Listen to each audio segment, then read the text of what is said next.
Estaba recordándome por la tarde que yo tenía un proyecto que hacer, así que a falta de tiempo decidí investigar usando la IA. Así que decidí preguntarle a ChatGPT qué podía medir en el tejar. Y esto fue lo que me contestó.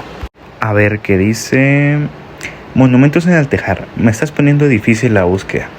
Creo que vas a encontrar antes una torre o de iglesia o un tanque de agua que un monumento famoso. Si sigues buscando, al final vas a terminar midiendo un poste y diciendo que es patrimonio local. Así que como no me resolvió nada, terminé midiendo un poste. Pero antes, como introducción al tema, vamos a dar un breve resumen sobre qué son las razones trigonométricas.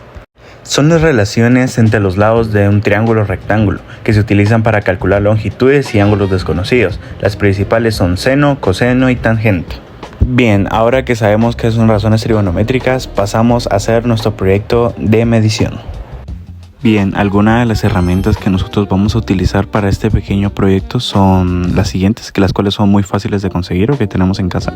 La primera es una cinta métrica o metro para la base hasta nosotros, para medir la distancia, un transportador, el cual va a ser útil para medir el ángulo, o el cual también podemos sustituir por una regla de carpintería que sirve para medir el ángulo, y por último un hilo con peso para nosotros poder marcar el ángulo de visión que nosotros tengamos hasta la punta del poste.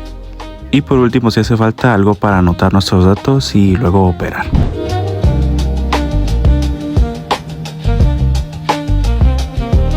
Bien, este pequeño proyecto lo vamos a iniciar midiendo desde la base de nuestro poste hasta donde nosotros vamos a estar ubicados. Vamos a conseguir la distancia base y luego, con ayuda del transportador y nuestro hilo, vamos a intentar marcar el ángulo de visión que nosotros tenemos hacia la punta del poste.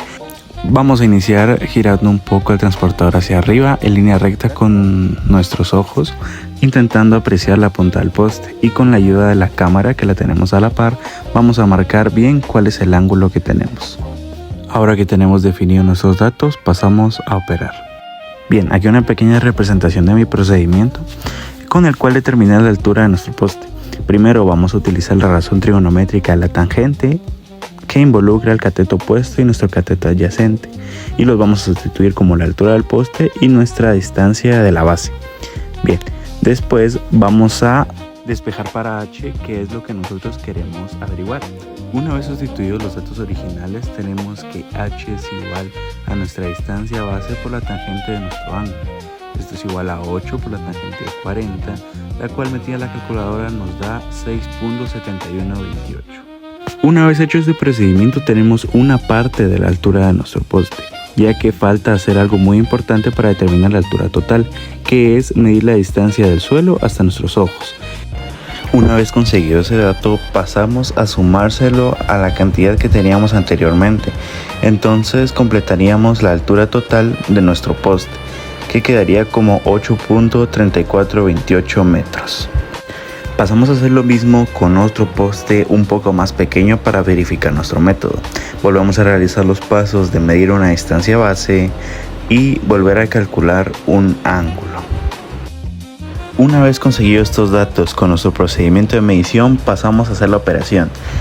Es la misma, utilizando la tangente despejamos para el cateto opuesto, es decir h, y nos vuelve a quedar distancia base por la tangente de nuestro ángulo, 5.1966 más 1.63 de la distancia del suelo hasta mis ojos, y el resultado es de 6.83 metros. Bien, y luego de investigar el rango de altura de los postes de luz en Guatemala, me doy cuenta que mis resultados fueron calculados de manera correcta, ya que se encuentran dentro del rango de altura calculado en internet, pero eso siempre va a variar en tipos de postes o en el rango de tensión que tengan. Bien, para esta segunda parte del proyecto vamos a hacer el dibujo del trazo de una elipse, con la cual no la vamos a hacer con los métodos tradicionales de un compás o uniendo los puntos o mano alzada, sino que lo vamos a hacer con lana y un par de clavitos. Bien, este método consiste en colocar dos clavitos en dos puntos en una misma recta, la cual va a ser la distancia entre ambos focos, o bueno, eso va a representar, a lo cual vamos a iniciar midiendo pues la distancia entre estos dos puntos, ¿no?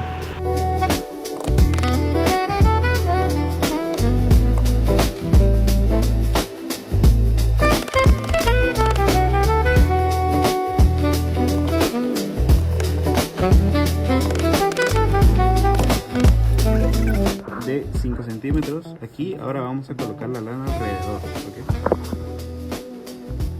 Bien, luego de darme cuenta que hacerlo de 5 centímetros iba a resultar casi imposible amarrarlo, decidí hacerlo de 10, lo cual tuve que despegar los clavos y volver a medir, pero pues ya quedó nuestra elipse. Ahora solo es cuestión de trazar la figura, aunque hacerlo con lana creo que fue una muy mala idea porque la lana no es tan firme como para sostener el trazo. Y bueno, después de hacer las mediciones ya fue solo momento de colocar los puntos a nuestra elipse y colocar el eje mayor y el eje menor. En este caso el eje X es más grande, por lo que fue más estirada horizontalmente.